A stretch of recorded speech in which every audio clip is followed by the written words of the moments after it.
Assalamualaikum warahmatullahi wabarakatuh. Sahabat-sahabat saya, perangkat desa dan operator desa dimanapun Anda berada. Hari ini saya akan membuat tutorial lanjutan terkait dengan sistem Sibdeskel dengan materi yaitu layanan surat. Namun sebelum kita lanjut ke materinya, jangan lupa untuk rekan-rekan yang baru gabung di channel kami, silahkan subscribe dan like komennya agar kedepannya mendapatkan update tutorial terbaru. Seperti apa teman-teman terkait tutorialnya, yuk kita ikuti bersama. Baik teman-teman, pertama-tama yang kita lakukan seperti biasa, kita masuk di portal Sibdeskelnya ya. Setelah itu teman-teman kita masuk, arahkan kursor teman-teman di layanan surat ya. Seperti ini, kita klik di layanan surat. Terus di dalam layanan surat ini teman-teman ada beberapa submenu ya. Yang pertama setting header, pengaturan surat, cetak surat, permohonan surat, arsip layanan, dan terakhir daftar persyaratan. Pertama yang harus kita lakukan teman-teman, kita klik di setting header and footernya seperti ini. Nah, di sini muncul setting header ya. Silahkan teman-teman isikan dulu copy dari server dengan cara dipilih header 1 ya, header 1, terus copy dari server disimpan. Untuk isian surat nama desa abaikan saja, enggak apa-apa. Yang kedua, header 2 kita pilih, terus kita copy dari server terus disimpan. Demikian juga dengan header 3 ya, sama, kita copy dari server terus habis itu disimpan gitu. Jadi bedanya diamati bisa, kalau di header 1 nanti muncul logonya di atas ya, di atas kop surat. Kalau header 2 muncul logonya nanti di sebelah kiri di samping ya. Kalau header 3 nanti muncul logonya di atas juga seperti itu. Namun yang sering kita pakai berarti di header 2 ya, karena setiap surat yang kita keluarkan formatnya untuk logo di samping kiri. Demikian teman-teman. Terus langkah selanjutnya, silahkan teman-teman masuk di pengaturan surat ya. Masuk di pengaturan surat, ini kita pilih yang semua surat ya, kita pilih semua surat, ini di copy ya teman-teman, di copy seperti itu, biar nanti template suratnya masuk ke dalam sistem, template surat ke dalam sistem.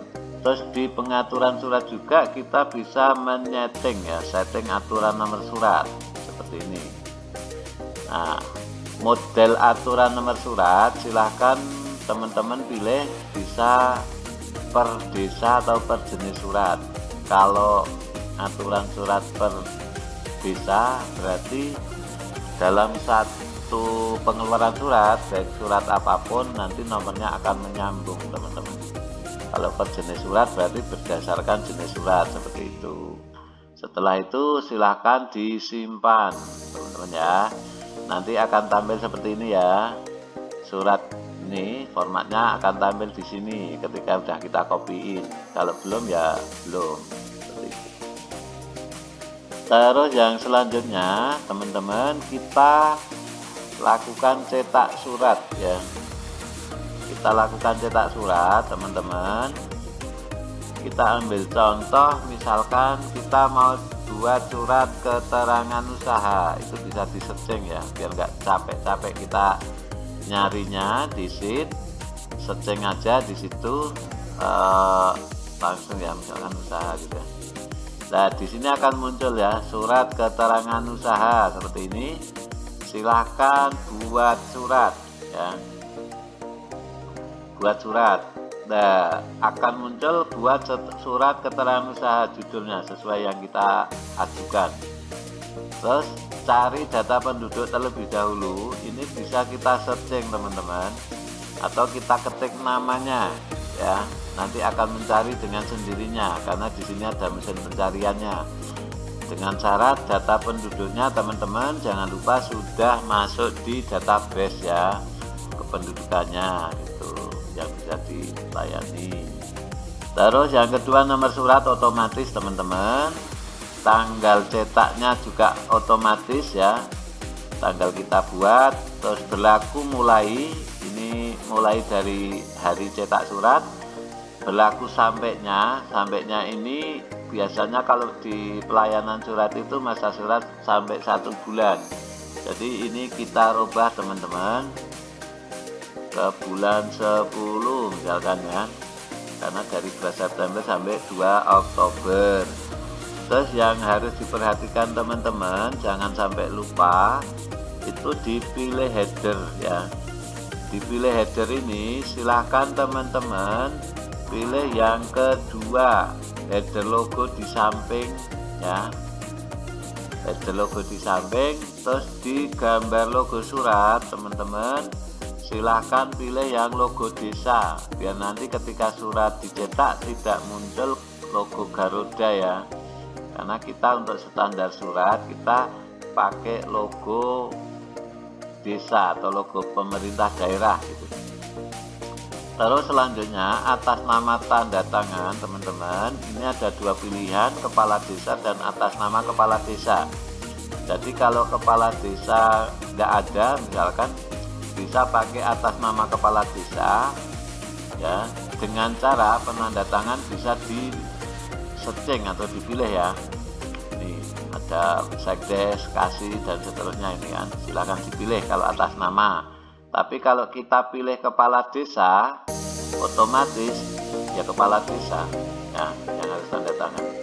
Terus yang selanjutnya isian tambahan teman-teman, silahkan di isian tambahan ini juga bisa diisikan ya. Kalaupun tidak ada di strip kan gitu. Nah, tapi kalau untuk SKU biasanya ada keperluannya apa, nah, terus nama usahanya apa, di situ silahkan isikan. Yang terakhir teman-teman, kalau sudah terisi semua pastikan dicek dulu, langsung klik buat surat ya. Diklik buat surat. Nah ini jadi teman-teman, untuk format suratnya yang sudah terisikan sudah selesai teman-teman. Habis itu silahkan dicetak ya, menu cetak seperti ini. Nah dicetak ini teman-teman bisa lakukan cetak langsung ya, cetak langsung dengan memilih printer ya yang kita koneksikan, atau disimpan ke dalam bentuk PDF teman-teman. Nah, bisa disimpan dalam bentuk PDF. Kalau terjadi misalkan kepotong di halaman berikutnya dari tanda tangan atau isi surat ini, silahkan teman-teman jalankan more setting ini ya, more setting. Terus di sini ada yang bawah sendiri skala ya, custom ya, skala custom ini sampaikan bisa isikan ya, isikan berapa persennya gitu sampai dilihat previewnya ya, sambil dilihat previewnya nanti dia akan gerak. Nah ini misalkan saya isi 100 ya, saya 100, ternyata tanda tangannya kepotong kan ini di halaman berikutnya. Jadi skalanya harus kita perkecil seperti itu teman-teman, biar ketangkep dalam satu halaman. Setelah itu disimpan ya, setelah itu disimpan. Jadi deh suratnya, mau di print boleh, mau disimpan juga boleh, dikirim dalam bentuk PDF seperti itu. Terus di layanan surat juga ada teman-teman permohonan surat ya. Permohonan surat ini adalah arsip ya, arsip surat ketika pelayanan dilakukan secara mandiri ya, di layanan mandiri. Untuk layanan mandiri ada tutorialnya di part sebelumnya, ada tutorialnya, silahkan nanti bisa dipelajari, bisa disimak di tutorial yang sudah kita berikan ya, seperti itu. Terus yang terakhir ada arsip layanan ya. Arsip layanan ini adalah arsip dari layanan surat yang sudah kita keluarkan teman-teman. Ini sifatnya untuk mengarsipkan aja. Terus ada daftar persyaratan teman-teman ya. Di sini ada daftar persyaratan, itu juga terkait dengan persyaratan nggak perlu diperhatikan terlalu, juga nggak masalah. Yang intinya bagaimana kita melayani surat di sistem ini bisa sesuai ya, bisa lancar kan, itu caranya. Mungkin demikian teman-teman terkait dengan tutorial layanan surat, mudah-mudahan bermanfaat ya untuk teman-teman. Saya akhiri, wassalamualaikum warahmatullahi wabarakatuh dan selamat mencoba.